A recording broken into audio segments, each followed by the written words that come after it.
everybody. My name is Brandy, and today I am here with chef and founder of Taste of Healing, Carol Green. Today, we will be discussing the impact of nutrition and how you can start taking the steps today to transform your health through the power of food. Carol Green is a chef who wears many hats as a functional nutritional therapy practitioner, a research and development chef, and a wellness educator and coach. She was born and raised in South Africa and since has continued her studies of different global culinary trends experienced through her many travels. Her passion for nutrition grew after facing her own health struggles and realizing the powerful connection between good health and correct nutrition. And her philosophy as a practitioner and coach is that when you get the right food on your plate, you'll realize that healing never tasted so good. I am really excited to be speaking with you today because personally, nutrition is something I have experienced the power of firsthand. When I became bedridden due to my chronic illness, it was changing my diet that was a huge source of healing for me. And now that I am learning to cook and trying to work on those skills myself, I'm realizing how vital these skills are for everyone to learn. It seems like it's one of those things that we should all learn in schools. Mm. So anyway, I was very fascinated by your story and I wanted to start there. What inspired you to get started into nutrition and cooking? And what do you do through your practice? Well, good morning, and thank you so much for having me on your show. This is wonderful, and I'd love to hear more about your story as well. So I grew up in South Africa on a farm, and we ate pretty healthy food, but I developed some health issues. That really came to roost in my 30s. And I was looking for healing and going to conventional doctors and really being gaslit, being told, oh, your labs are fine. They'd run a couple of, very basic labs and say, oh, you're fine. And just absolutely, given the wrong diagnosis or no diagnosis at all. And when you know that you feel absolutely terrible and no one's helping you, I began to research and, this is going back when the internet was quite fledgling. I'm dating myself here, Brandy. I'm talking about, the early 2000s. The internet was very new in those days. So I found people through, health stores and going to the library and researching. I just felt like there had to be a different way. And that's really what began my journey of food as medicine, is just not accepting what I was being told by conventional medicine and looking for answers is how I began in nutrition. That's really interesting. So what do you do on a daily basis as a health coach to help people now transform their lives through nutrition? Absolutely. So as you said, I wear many hats. So first of all, as a functional nutritionist, I am a health coach in helping people to heal through guiding them through a healing program. Okay. So it's really identifying what their triggers are, why their body has manifested in the illnesses that they have, because our bodies are amazing. And we have foundational pillars in our body. When your foundational health needs are not met, it manifests in conditions that really are secondary. For example, a thyroid condition or an autoimmune condition, things like cancers. Those are secondary symptoms of the body's core foundational needs not being met. Okay. So I work with a program that helps people to really heal their body at a very fundamental, on a very fundamental level, okay, which is super exciting. And that's what I do as an online health coach, because my business went totally virtual during the pandemic, and that's the way it is now. I don't have an office space anymore, And the second part of what I do as a chef is I really call myself a cooking coach, because I feel that so many people are absolutely, stuck when it comes to making healthy food. They don't maybe have the skills, or they're just overwhelmed by a ton of conflicting information. So I'm not only identifying what is they should eat, but helping them with coaching skills to get the right food on the plate by literally doing cooking classes in person or virtually is what I do. Yeah. That's incredible. I love the fact that you look at their history too. You know, how does each person respond to different foods? Because I know from experience, you know, everybody's body is so different. And so a diet that Right. works for one person is not going to work for somebody else. That Oh. when you see all that general information out there, you're not always going to fit into that specific mold. So I find that very interesting that you really look in depth to Mm. personalize how you go about treating people. Right. Right. So, for those watching who want to improve their diets, but don't really know where to start, maybe they are feeling stuck and they don't know how to Mm. get over that hump. Mm. What tips would you give them for starting to work towards a more balanced diet? Absolutely. So, we live in the age of information, and it can be a blessing and it can be a problem because a lot of people will go and they will find a diet that sounds terribly convincing. And I'm not going to kind of name or shame one particular diet because there's different things that work for different people. But let's take a look at the most popular ones out there right now. Right now there's a huge, paleo was very big for a long time, and the basic premise of that is still good. Then we have the ketogenic diet, which is very popular. We have plant-based diets, which are very popular. And then we, of course, a calorie restriction seems to have been around forever. So what can happen is if somebody stumbles on one of those modalities and the person selling it is very compelling and they're convinced, oh, this is what I should be doing, they can go from eating a very unhealthy diet to launching themselves into a very extreme program which may not be right for them. I'm Mm-hmm. all about sustainability. So if you're doing this on your own, what I would recommend is the first thing you do is clean up your diet. Take a look at what you're eating and start to shop around the outside of the store. If your food is coming out of a box or a window, I say, if you're eating fast food or you're eating a lot of frozen things, some frozen things can be okay, but most of them are really loaded in preservatives. Or if you're eating food out of a can, make that switch right away and trying to eat your food as clean as possible and preparing it yourself as much as possible. There are shortcuts you can take, like frozen veggies are fine, right? So Mm. that's the first place to start, is just don't make any drastic changes. Just start to shift what you're eating. And then I'd say the most important thing is sugars. Sugars are everywhere. And if you take a look at grocery store marinara salts, for example, just look at different brands. A lot of them have sugar added, right? Mm-hmm. So start paying attention to your ingredients. And I'd say that's really where you should start before you launch into something extreme, is just work on cleaning up your diet. I love the fact that you highlighted the sugar thing because Mm. one of the things I did when I changed my diet to lower inflammation is to cut out sugar as best as possible. And Mm. I traveled to Disney with my family once. And luckily, they're very good at Disney about offering allergy friendly foods, but oftentimes they come very bland. So I went and got some of those little salt packets. And I start putting this salt on my food and I take a bite and I'm like, that's like pure sugar. And I Uh-huh. look at the back and it says salt and dextrose, which is sugar. And I was Sugar. like, oh my Yeah. gosh, the fact Yeah. that, I just wanted salt. It was a salt packet, but even with things like that in this country, we put sugar into it because in their defense, as a marketing tool, it's going to make your food taste better and you're going to want to come back to Disney.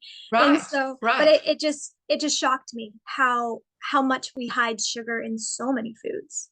Absolutely. Do you know, Brandy, sugar is actually more addictive than cocaine. All right. Mm. I've seen brain scans of someone that's addicted to sugar being given sugar, and their brain lights up actually almost exactly like a drug addict. Wow. And sugar is everywhere. You can't stop eating completely. It's not that you can avoid food; you have to eat, right? And so when you start to let go of sugar, a lot of people have a very visceral reaction. The craving is real, and they find it extremely difficult to let go of sugar because our brain gets so conditioned to sugar, and carbohydrates are the preferred energy source of the brain, right? So when you're trying to let go of sugar, the body will be kicking and screaming, like, give me that sugar. So, when you start to realize, as you said, how sugar is hiding everywhere. I mean, most yogurts are really, they have the same sugar in them as ice cream, most yogurt, when you go and read, Wow. yeah. Oh, just walk around the grocery store and pick up a couple of yogurts and read the sugar equivalent, and then go and compare it to some ice cream in the ice cream aisle, and you will be shocked. I mean, a lot of cases, just eat the ice cream. I mean, that yogurt has no nutritional value. If you want to treat that bad, right? So yeah, you can pick a clean yogurt, buy a plain yogurt, put fruit in it yourself. There are some brands that are better now, that are reducing the sugar, and look for those. Look for brands that really have live cultures in them. So it's just really in every category, just rethink what you're buying and start to read labels. And in the beginning, when you start doing that, for a lot of my clients, they get quite angry when they start to really pay attention to labels and realize that what's been fed to America is shocking. The amount of preservatives, additives, and sugars. So that's where you need to start, really, is with that stuff. Learning how to read labels. I think that's a great tip. Yeah. Okay. So we talked about this a little bit before, actually before the interview, but I think so many people in the US use food as a comfort nowadays, and taking the time to meal prep and reduce those more addictive foods such as sugar or processed foods can be very difficult for a lot of people. Yeah. For me, I know I came down to baby steps, and even now it's still a learning curve. Anytime I have sugar, it's one of those things where I have to be very conscientious about how it's affecting me and how it's going to build up those cravings again. Do you have any additional tips on how those watching can motivate themselves to start incorporating healthier habits when it comes to their diets that can help them stick to those habits long term? Absolutely. So I think a lot of people will embark on a healthy program, or what they perceive to be a healthy program, and they will cut out anything that used to comfort them. And going for the all or nothing approach like that is really punishing, and most people can't stick to it. And after a couple of days, they'll fail on their diets, and then they'll go to the other extreme and kind of binge, right? You need to eat foods. That's why my slogan is healing never tasted so good, because you have to work on making your real food taste delicious, and you have to work on allowing yourself some things that feel like a treat. For example, desserts. You can still chocolate on its own. Cacao is a health food. Did you know that? Cacao is actually really, really high in antioxidants, polyphenols. That's a wonderful food. The issue is that candy bars, which have some small minimal amount of chocolate in them and are just mostly sugar, that's not a health food. So there's ways for you to incorporate, cacao, chocolate into your desserts and cut out the sugar. There are chocolate brands out there that are made with artificial sweeteners, or shall we say non-nutritive sweeteners, that are healthier for you. Things like stevia and milk fruit, and in some cases a little xylitol, which are sugars, natural sweeteners from better sources than aspartame, for example, right? So you can have things that are a treat without blowing your entire, sort of your entire program, So, do things like, if you're eating French fries, start making your own homemade oven wedge fries, right? Or doing them in an air fryer. That you still have that crunch, because that's what a lot of people miss, is that crunch, right? And there's ways to do breading that you can do them in an air fryer or do them in an oven, that you get that satisfying crunch, but you're not eating deep fried food. So it's looking for healthy swaps for what you're used to eating, that you still feel satisfied, but it's not, you're staying with the program. Yeah. That's great. I love that. I think there is such an importance with baby steps too. I know jumping full into things. I've had so many friends who have tried that and it just doesn't work. It's so hard. Right. Baby steps are so important. And even, I when I've looked at research before on, building healthy habits, that seems like it's always been the best way to go about it, is doing things slowly. And then over the course of, of months or years, then you're getting to a point where you feel very confident with how your diet is looking. Right. Absolutely.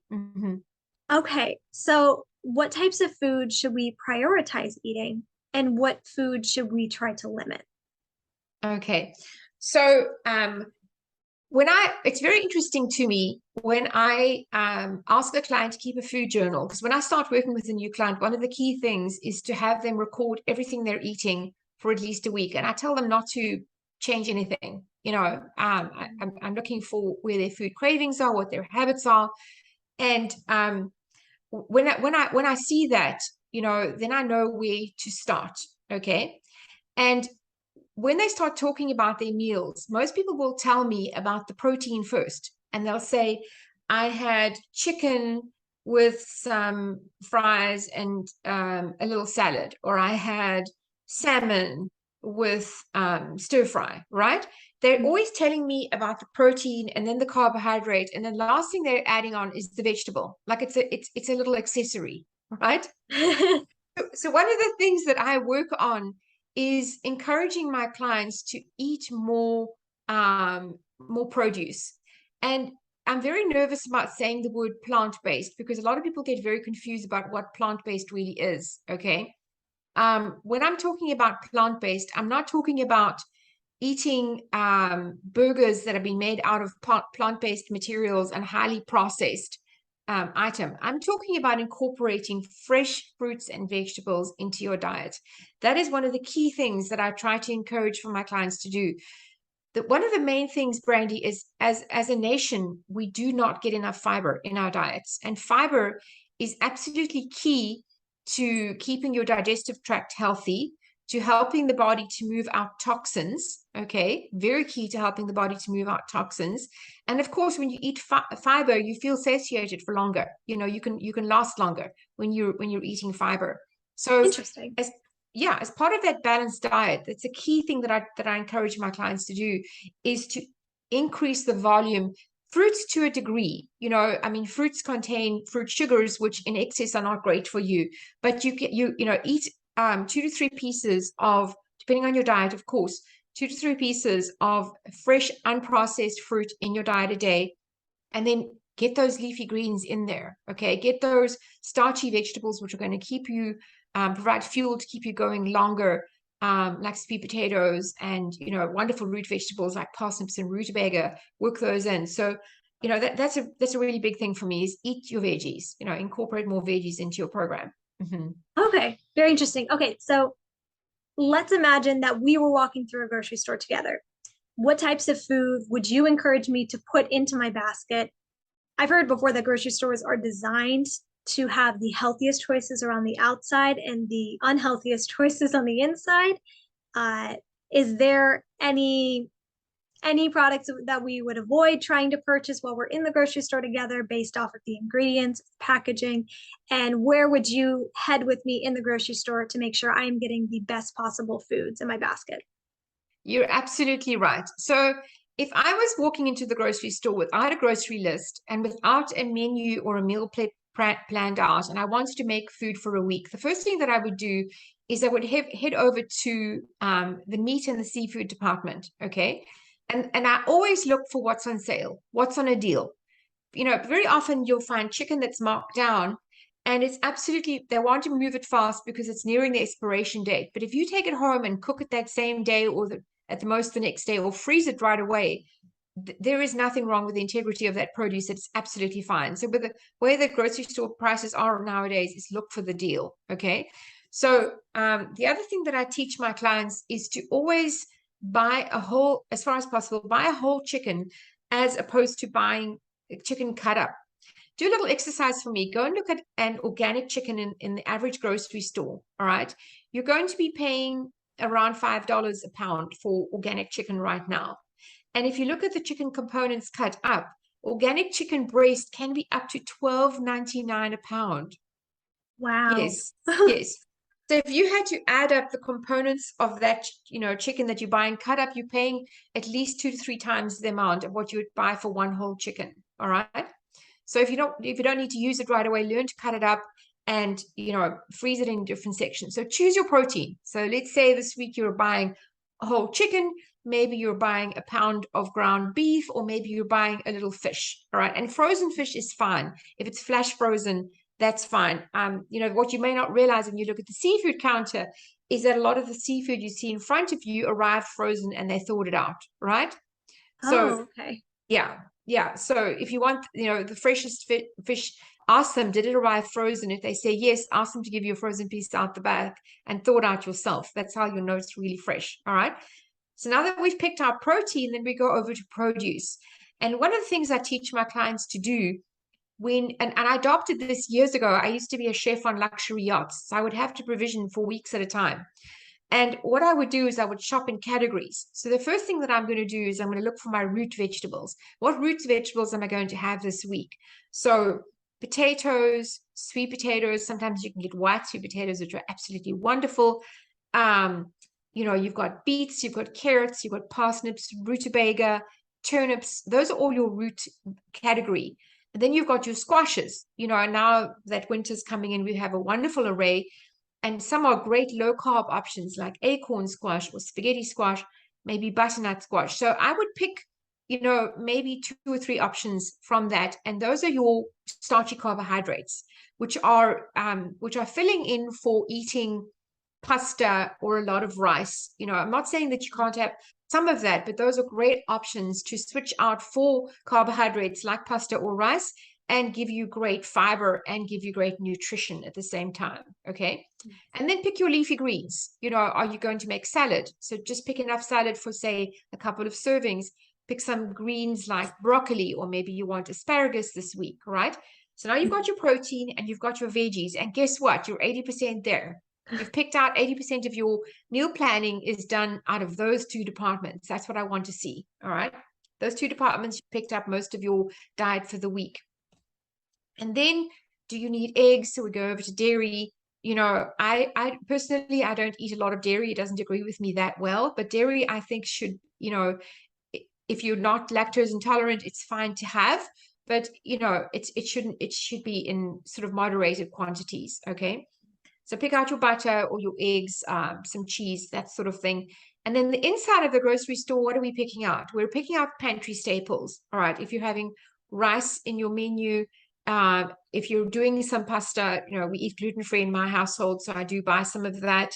And then look for pantry staples like tomato that you might add to a recipe, spices, and then oils is another whole discussion. That's really how you should be viewing it, is that your meat department and your seafood department and your produce department, that's your main deal right there. That's 80% of what's on your plate should come from those 2 departments. Mm-hmm. That's crazy when you think about it, because for most grocery stores that I've been in, that's like a third of the grocery store. But knowing that you should get most of what you need in just that 1/3 of the section, it definitely puts into perspective how many foods are in the grocery store that can be tempting to grab, but aren't going to be necessarily great for you. So alongside that, I know you mentioned before, obviously avoiding foods that are stored in plastic, sometimes like those frozen meals. And then you also mentioned some canned foods. Can you explain why some of the packaging around those foods is something that needs to be taken, you need to have account for? Into consideration, absolutely. Yes. So plastics, depending on the grade of plastic, can emit BPA, bisphenol A, into your food, which is an extremely toxic forever chemical. It's a chemical that your body has an extremely hard time excreting, and for women particularly, it is a hormone disruptor. Okay, so it can affect your hormones, it can affect fertility. And so when your hormones are disrupted, that's, a trigger for, weight management issues, and it could be a trigger to a host of other things. It could be, right? So I am just mindful of trying to reduce plastic in my household and how plastic is packaged. Now, in the produce department, if you're buying vegetables already cut up because you don't have time to do that, that's absolutely fine. That plastic is not going to affect that food in any way because it's not heated. Okay. The issue is really heating in plastic. Of course, you're going to save a lot of money if you cut up the butternut squash yourself as opposed to buying it cut up. But if you don't have time, I'm all for you doing that as opposed to buying a frozen meal or a prepared meal or a takeout meal, right? Mhm. Um, if you're, as far as takeout containers go, if you are buying a prepared meal, rather transfer it to a like an oven safe, like a Pyrex or a ceramic casserole dish at home before you heat it up, because they'll tell you that those containers are microwave safe, but that plastic is being directly transferred into your food. Absolutely, Mhm. as far as oils go, I'd say that more than half of the oils if I, walk up to the oils in the grocery store, more than half of them are damaged already. Okay. Because most oils are very sensitive to light and to heat. So when you see industrial seed oils and, like canola oil, for example, or sunflower oil, and they're in a clear plastic container, um, you know that's not safe, and that plastic can affect your oil. So always buy oils in either a dark can, or a dark glass bottle is what you want to look for when you're buying your oils. Okay. And then lastly, canned food. You want to look for cans that are marked BPA free. Um, Interesting. if you can buy your marinara sauce in a glass jar, that's even better. But um, I just try to limit what I buy in a can. If you're going to buy canned green beans versus frozen green beans, the frozen green beans nutritionally are 10 times more superior to that canned option. Yeah. Frozen fruits and vegetables are frozen at their peak. So you really are not losing a lot of nutrition by buying frozen fruits and vegetables and incorporating those into your diet. Mm-hmm. That's very interesting. I'd heard about, plastics, of course. I think we hear a lot about plastics and how you have to be careful about those, but I never heard about the effects on like oils and cans. Right. That's very new to me. That's very Uh, interesting. uh-huh. Okay, well, Yeah. sticking with this kind of idea of walking through a grocery store, what are some of the herbs and spices that you oftentimes use in your foods? I mean, I've heard that herbs and spices are a fantastic form of medicine, especially when it comes to cooking. Absolutely. What are your Yeah. favorites? Absolutely. So my spice collection is kind of ridiculous. It's just, I have to, when I go to my favorite spice store, I have to literally like force myself to use what I have, because it's my favorite thing. I love spices. Um, so as far as herbs go, I try to use fresh as much as possible. And for a lot of these, I do try to grow them myself, and if you have a kitchen windowsill, you can grow them so easily, especially, for example, basil. Basil is one of my favorites. It's really, really great for mood. Actually, basil will lift your mood, and basil is great for your digestion. Okay. It's great for detoxification. So I love basil. Parsley and cilantro are great chelators, which they basically help to move toxins out of the body. Oh, So yeah, I'd say basil, parsley, cilantro are some of my favorites. And Brandy, here's something interesting, because there might be people listening to this, hearing the word cilantro and shuddering. Okay. There's certain people to who cilantro will taste like soap. Have you heard of that? yes, my brother actually has it, but I love cilantro, so Right. it's And so did you bizarre. know that it's a genetic issue? It's genetic, That's so right? interesting. So he can't change that. Some people really can't stand cilantro. It smells and tastes like soap to them, and it's genetic. So if you like cilantro, go ahead and use it. But it's an ingredient that I'm always careful to clear with people whether they like it before I just load it into all the food, because so many people don't like cilantro, right? I find that so weird. I find it weird too that my brother, if anybody, is like he does not have a good reaction to it, but I love cilantro. So Yeah, what a yeah. weird I've never understood that one. I'd have to look up the science behind that because I find that so bizarre.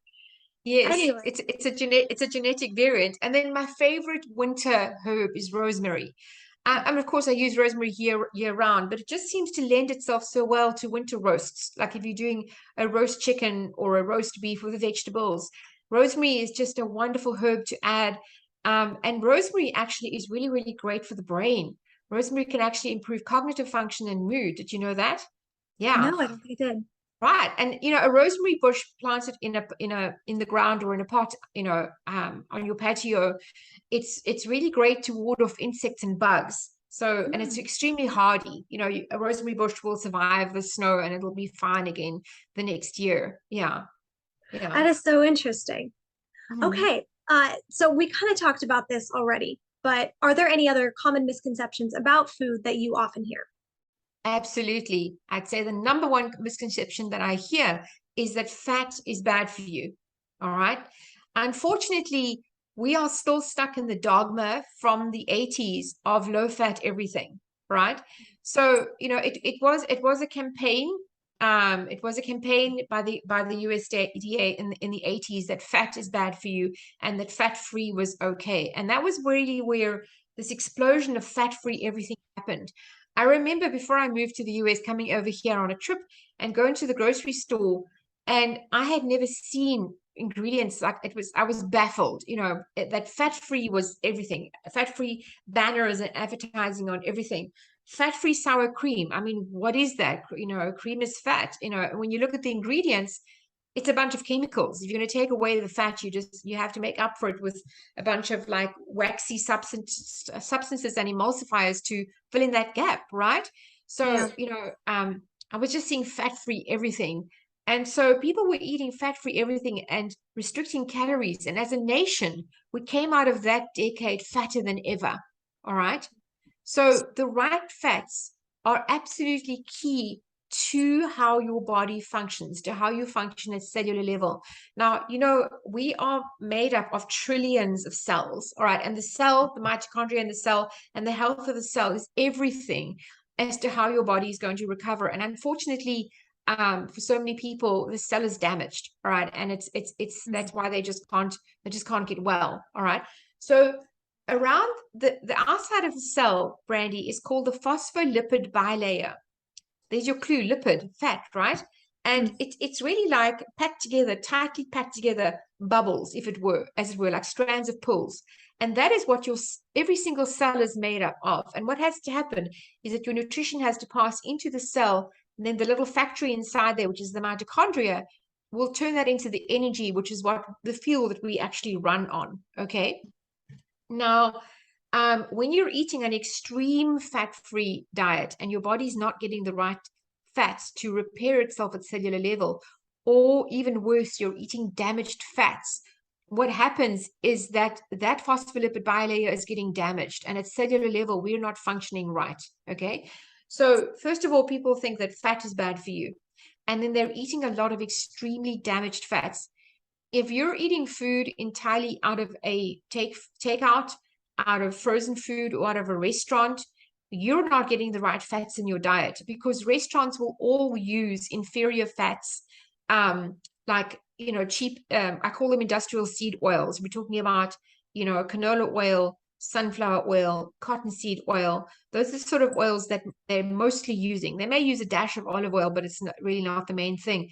And then the worst part is they're using them to extreme high heat. So those fats are starting out bad and they're getting damaged and they're ending up even worse, right? Mm. So if you want to pay attention to your health, start cooking your food at home and throw out all of those out of your cabinet, all right? And I actually do have a guide on my website. I have an article on fats, which I can send you the link if you'd like to. It's just a brief guide as to what's good and what's bad. Yes, I can link that in this video when I post about Yeah. that way people can go and Sugars check and that out. fats, those are the two key things that we need to pay attention to. Yeah. Okay. All right. So for those out there who may be struggling to find the motivation to improve their diet, can you share a story or two of maybe some of your clients that you have helped transform their lives through food? Absolutely. So you're saying struggling to find the motivation. I think the reason why a lot of people lose motivation is because they've tried so many things and failed at so many things, right? So, health does start with a decision. I really can't help anyone make any changes unless they've made that decision to change, because they have to do the work, right? But where do I start? I meet the client where they're at. If somebody is mentally ready to make extreme changes and go all the way, I will support them with that and do their program accordingly. Okay. If someone's just feeling extremely burnt out by the whole process, what I'll do even is get them to start making small changes, doing one home cooked meal a week, for example. All right, switching out the oils in their pantry for the right oils, and doing a pantry clean out with them and showing them the foods that are damaging to their health, and trying to have healthier swaps for the things that they're already doing, getting them to reduce sugars. Okay, and then it's cumulative. Once they start to make those small changes, and they start to feel better, then they want to take on more changes. So that's really the key thing, is meeting the client where they're at. And if you're really feeling burnt out of a million different diets, don't go for some weird diet. Okay, just work on cleaning up your diet and getting the processed food out your diet, changing the fats and oils that you're having, and reducing sugar. And another huge one is hydration. Most people are chronically dehydrated. So if you just start to drink clean water, you won't believe the difference in your health and how you feel, Yeah. Very interesting. Okay, last question. Is there anything else that you would like to say to those who may be watching who do want to improve their health through their diet? Just start today, because a lot of people will put this off, something that they're going to do next week or next month. Just do something small every single day that will cumulatively help you. All right. Mm-hmm. And it doesn't have to be huge. Just do something small every single day. Is it drinking a little bit more water? Is it reducing your coffee by, maybe, if you're drinking, because a lot of people are drinking 10 cups of coffee a day.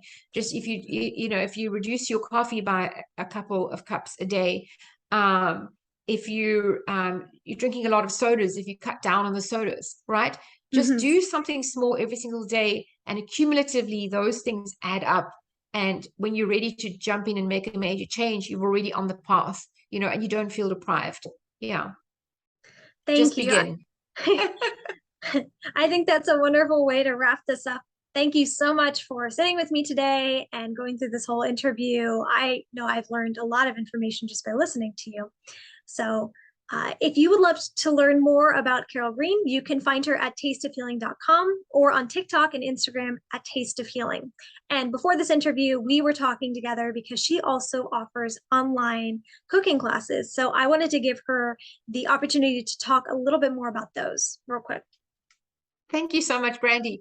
So I love to teach. For me, it's incredibly satisfying to see, to help someone that really is not confident in the kitchen becoming more kitchen confident. And I have created a 6-part cooking masterclass series that I've tested out in person and online, and it's been very well received. It's really, a condensed version of kitchen basics, everything that you need to know to really become a more confident cook. And I will be launching my cooking masterclass series in the future going forward, and also offering more small individual classes. So yeah, I love to teach, in the greater Fort Mills, Charlotte area. I do that in person, but it's something that I will be doing virtually online. And I'm also, as I said, the cooking, and then I'm also available as a virtual health coach to guide you through the program to help you to heal. Yeah. Awesome. That is amazing. Well, thank you all so much for watching. If you'd like to find more health-related content like this, you can follow me at finding.your.internal.simply. I hope you have enjoyed.